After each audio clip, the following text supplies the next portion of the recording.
Good morning. In this video, we will understand mass and weight. What is the difference between mass and weight? अगर हम मास की बात करें तो अगर हम कोई भी सब्सटेंस लेते हैं उसके अंदर जो अमाउंट प्रेजेंट है, उस मैटर का जो भी अमाउंट प्रेजेंट है, that is known as mass of that substance. और वेट क्या है? Weight is a force exerted by the gravity on an object. तो जो ग्रेविटी है हमारी, gravity acceleration due to gravity, अगर हम अर्थ सरफेस पे बात करें तो वो डिफरेंट है, मून सरफेस पे बात करें तो दैट इज डिफरेंट. तो जो हमारा वेट है it may vary from one place to another due to change in gravity. But अगर हम यूं कहते हैं कि एक सब्सटेंस का मास 6 kg है तो it will remain constant everywhere. तो mass of substance is constant whereas weight में vary from one place to another. अच्छा, मास को हम एक्यूरेटली डिटरमाइन कर सकते हैं लैब में यूजिंग एन एनालिटिकल बैलेंस. आजकल वेइंग बैलेंस हमारे पास डिजिटल में आ गए हैं और हम इवन 0.0001 तक ग्राम में, किलोग्राम में मास को मेजर कर सकते हैं. तो अभी जैसे मैं आपको बताऊं कि हमारी जो मास है, हमें पता है कि एक फिजिकल क्वांटिटी है और SI unit for the measurement of mass is kilogram. अब जब हम बात करते हैं लैब की, अब मान लो हमें कोई केमिकल रिएक्शन करवानी है लैब में, तो केमिकल रिएक्शन जब करवाएंगे तो क्योंकि मेनली लर्निंग पर्पज के लिए है तो वहां पे हम स्मॉलर अमाउंट्स में केमिकल्स यूज करते हैं. स्मॉल अमाउंट्स में केमिकल्स को यूज करते हैं तो वो किलोग्राम में तो होगा नहीं, तब हम कैसे मेजर करेंगे? तो वहां पे हम जो किलोग्राम का फ्रैक्शन है, फ्रैक्शन यूनिट जिसको हम बोलते हैं ग्राम, तो gram is also the unit for the measurement of mass. और लैब में हम जनरली लेबोरेटरीज में जो यूनिट यूज करते हैं दैट इज ग्राम, क्योंकि वहां पे हमें स्मॉल अमाउंट में केमिकल्स को मेजर करना होता है. ओके, ये हुआ हमारा मास के बारे में. वेट हमने बताया कि वेट क्या है? Force exerted by gravity on an object. तो इसका मास से क्या रिलेशन है?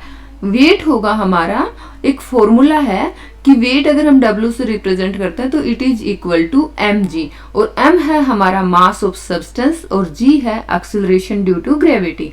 हमारे अर्थ सरफेस पे हम g वैल्यू की बात करें तो it is 9.8 metre per second square. तो जैसे हम बता रहे थे कि मान लो कोई सब्सटेंस है जिसका मास 6 kg है तो इसका वेट कितना हो जाएगा?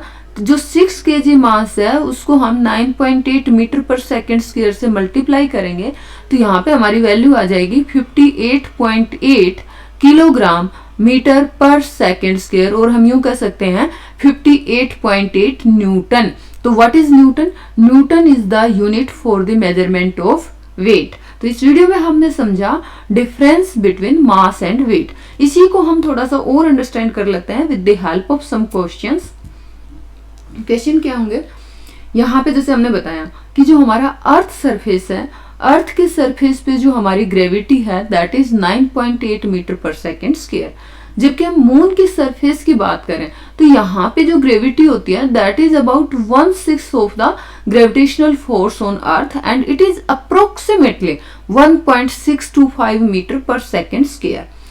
तो अब हम क्वेश्चन समझते हैं कि अगर एक बॉडी है जिसका मास अर्थ के सरफेस पे 6 kg है तो what will be the weight on the moon surface. तो अभी अभी हमने देखा कि जो मास है, मास हमेशा कांस्टेंट रहेगा, चाहे हम मास अर्थ पे देखें या मून पे देखें. तो अर्थ के सरफेस पे मास कितना है? 6 kg. तो मून सरफेस पे भी मास कितना होगा?